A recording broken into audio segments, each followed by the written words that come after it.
दोस्तों, मैं फराज मलिक।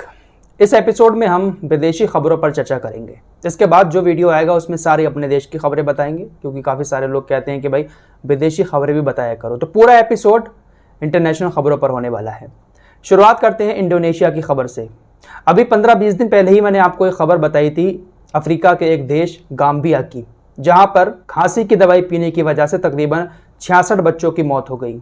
और इस बात की जानकारी WHO की तरफ से दी गई थी। बाकायदा प्रेस कॉन्फ्रेंस करके WHO ने यह बात बताई थी कि 66 बच्चों की मौत हुई है। और एक बहुत बड़ी बात यह कही थी कि ये जो मौत हुई है वो भारत में बने हुए सिरप को पीने की वजह से हुई है।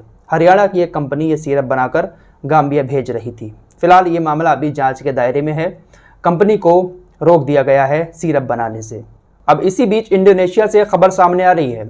इंडोनेशिया के स्वास्थ्य अधिकारियों ने इस बात की जानकारी दी है कि हमारे देश के अंदर जनवरी से लेकर अब तक तकरीबन 99 बच्चों की मौत हो चुकी है, जिसकी वजह बच्चों को दिए जाने वाले कफ सिरप रहे।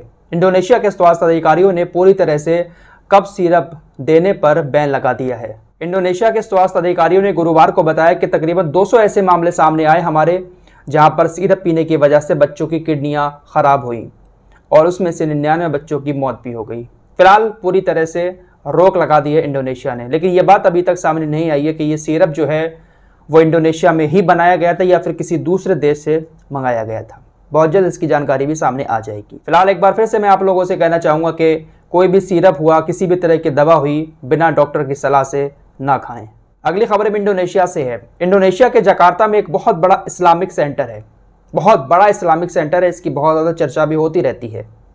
यहाँ पर एक ग्रैंड मस्जिद है जिसमें आग लग गई। आग लगने की वजह से ऊपर का जो गुंबद है वो ढह गया, नीचे आकर गिरा।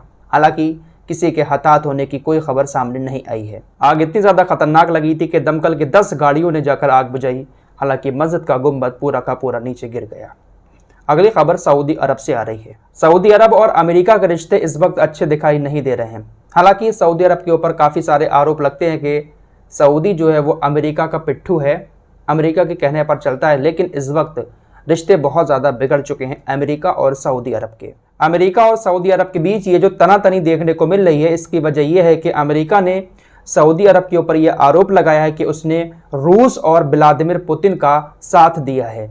अमेरिका नहीं चाहता कि कोई भी देश रूस का साथ दे, व्लादिमीर पुतिन का सहयोग करे। हालांकि सऊदी अरब ने थोड़ा सा फेवर किया था, जिसको लेकर अमेरिका ने कहा कि हमें अपने रिश्तों पर फिर से सोच विचार करने की ज़रूरत है, जिसके बाद सऊदी अरब भड़क गया। हालांकि जो बाइडेन ने अपने इंटरव्यू के दौरान यह भी कहा कि अगर सऊदी अरब और अमेरिका के बीच दूरी बढ़ती है तो अमेरिकियों यानी अमेरिका के लोगों महंगी गैस खरीदने के लिए तैयार हो जाओ, क्योंकि सऊदी अरब अब हमको महंगी गैस देगा। लेकिन अगर ऐसा सऊदी अरब करेगा तो इसके नतीजे भी उसको भुगतने पड़ेंगे। इस तरह की बयानबाजी जो बाइडेन की तरफ से की गई। लेकिन अब क्राउन प्रिंस मोहम्मद बिन सलमान के भाई ने उनको जवाब दिया है। सऊद अल शालान इनका नाम है। इन्होंने एक वीडियो में कहा कि जो भी किंगडम के अस्तित्व को चुनौती दे रहे हैं, हम जिहाद और शहादत के लिए ही बने हैं। तो इस तरह का पलटवार उन्होंने जो बाइडेन की उस बात पर कहा। तो फिलहाल सऊदी अरब और अमेरिका के रिश्ते थोड़े से बिगड़ते हुए नजर आ रहे हैं। अगली खबर न्यूजीलैंड से आ रही है और ये बड़ा अजीब व गरीब खबर है। यहाँ पर गाय के डकार लेने पर सरकार ने टैक्स लगा दिया है। जी हाँ, यहाँ के किसान गाय पालते हैं और गाय अगर अब डकार लेगी तो उस डकार लेने पर टैक्स लगा दिया है न्यूजीलैंड की सरकार ने। आपको बता दें, न्यूजीलैंड के ज़्यादातर लोग जो हैं वो किसानी करते हैं। देश छोटा सा है, यहाँ तकरीबन 50 लाख लोगों की जनसंख्या है, लेकिन यहाँ पर जानवर 1 करोड़ गाय और तकरीबन 2 करोड़ 60 लाख भेड़ें हैं।